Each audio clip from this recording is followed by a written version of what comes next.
Hello ಅಪ್ಪ. ಅವ್ರಿಲ್ಲ, ನಾನು ಹರಿ ಮಾತಾಡ್ತಿರೋದು. ಗುರು. ಅಣ್ಣ, ಏನಾಗಿದೆ ನಿನ್ ಧ್ವನಿಗೆ? ಅದೆಲ್ಲ ಇರ್ಲಿ, ಅಪ್ಪ ಎಲ್ಲಿ? ಅಪ್ಪ ಇಲ್ಲ, ಎಲ್ಲೋ ಹೋಗಿದ್ದಾರೆ. ಯಾವುದೋ ಬಿಸ್ನೆಸ್ ಮೇಲೆ 3 ಕೋಟಿ ಹಾಕಿದೆ, ದುಡ್ಡು ಹೋಯ್ತು, ನನ್ನ ಜೀವಕ್ಕೂ ಅಪಾಯ ಬಂತು. ಯಾಕೆ, ಏನಾಯ್ತಣ್ಣ? ಅದನ್ನೆಲ್ಲ ಈಗ ಫೋನಲ್ಲಿ ಹೇಳಕ್ಕಾಗಲ್ಲ. ಅಪ್ಪನ ಮೊಬೈಲಿಗೆ ಫೋನ್ ಮಾಡಿದ್ರೆ ನಾಟ್ ರೀಚಬಲ್ ಬರ್ತಿದೆ. ಹರಿ, ಅರ್ಜೆಂಟಾಗಿ ದುಡ್ಡು ಬೇಕಿತ್ತು. ನಾನು ಈ ಊರಿಂದಲೇ ಓಡೋಗ್ಬೇಕು. ಮನೆಗೆ ಬಾರ. ಇಲ್ಲ, ನಾನು ಯಾರ ಕಣ್ಗೂ ಬೀಳೋ ಹಾಗಿಲ್ಲ. ಎಲ್ರೂ ನನ್ನ ಹಿಂದೆ ಬಿದ್ದಿದ್ದಾರೆ. ಅಪ್ಪ ಬಂದ ತಕ್ಷಣ 50 ಲಕ್ಷ ಹಣ ಬೇಕು ಅಂತ ಹೇಳು. ಅಷ್ಟೊಂದ? ನಾನು ಮೊದಲು ಜೀವ ಸಹಿತ ಇಲ್ಲಿಂದ ಪಾರಾಗಬೇಕು. ನಿನ್ಗದು ಅರ್ಥ ಆಗಲ್ಲ, ಹೇಳ್ತೀಯಾ?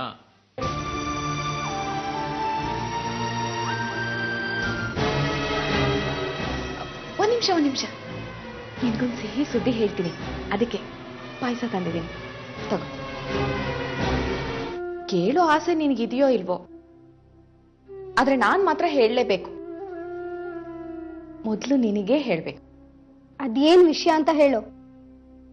ಸಿಹಿನೋ ಕಹಿನೋ ಕೇಳಿದ್ಮೇಲೆ ತಾನೇ ಗೊತ್ತಾಗೋದು. ನನ್ ಮಗಳು ಚಂದನ ಯಾರ್ದೋ ಮಗಳು ಅಂತ ಹೇಳ್ತಾ ಇದ್ದೆ ಅಲ್ವಾ? ಯಾರ್ದೋ ಮಗುನ ತಂದು ನಿನ್ ಮಾವಂದು ಅಂತ ಹೇಳ್ತಿದ್ದೀನಿ ಅಂತ ಹೇಳ್ತಿದ್ದೆ. ಈಗ ಅದೇ ಚಂದನನ ನಿನ್ನ ಮಾವ ನನ್ನ ಮಗಳು ಅಂತ ಒಪ್ಕೊಂಡಿದ್ದಾರೆ.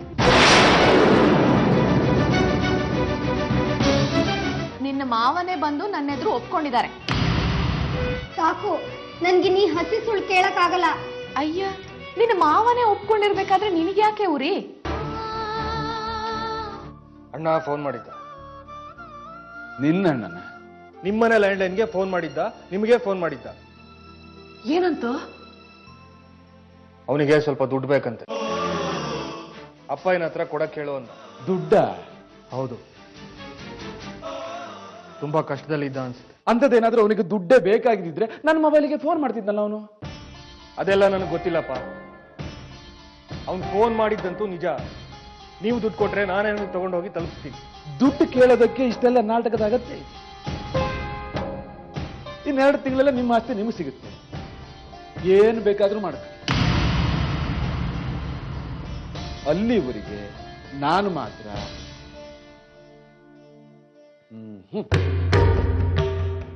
ಏನ್ ಹೇಳ್ತಿದ್ದೀರಿ ನೀವು? ಈ ತರ ನಾಟಕ ಆಡೋ ಅಂತ ನಿನ್ನನ್ನು ಚೂ ಬಿಟ್ಟಿದ್ದಾಳೆ. ನೀನು ಬೆಪ್ಪನ ತರ ನನ್ನ ಮುಂದೆ ಬಂದು ನಿಂತಿದ್ದೀಯ.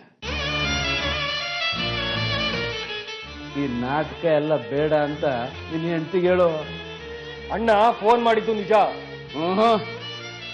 ಹಣ ಗಿಣ ಏನು ಕೊಡಕ್ಕಾಗಲ್ಲ. ನಿಮ್ಮ ಅಣ್ಣ ಧರ್ಮಯ್ಯ ಚಂದುನ ಅವ್ರ ಮಗಳು ಅಂತ ಒಪ್ಕೊಂಡಿದ್ದಾರೆ. ಹೌದಾ? ಆ ರೀತಿ ದ್ವೇಷ ಮಾಡ್ತಿದ್ದ? ಎಲ್ಲ ನೀವ್ ಹೇಳಿದ ಹಾಗೆ ಆಯ್ತು. ಇನ್ನು ಮುಂದೆ ಚಂದು ವಿದ್ಯಾಭ್ಯಾಸ, ಅವಳ ಖರ್ಚು ಎಲ್ಲ ನಂದೆ ಅಂತಾನು ಹೇಳಿದ್ರು. 1 ವರ್ಷ ಟೈಮ್ ಕೊಡು, ಆಮೇಲೆ ರುಕ್ಮಿಣಿ ನಾನು ಒಪ್ಪಿಸ್ತೀನಿ ಅಂತಾನು ಕೇಳ್ಕೊಂಡ್ರು. ಮಂಜುಳ, ನಮ್ಮಣ್ಣ ಗುಟ್ಟಾಗಿ ಚಂದುನ ಅವನ ಮಗಳು ಅಂತ ಒಪ್ಕೊಳ್ಳೋದು ಎಷ್ಟು ಸರಿ ಅಂತ ನೀನೇ ಯೋಚನೆ ಮಾಡು. 1 ವರ್ಷ ಸಮಯಾವಕಾಶ ಕೇಳಿದಾನೆ, ನೀನ್ ಕೊಟ್ಟಿದ್ಯಾ, ಸರಿ.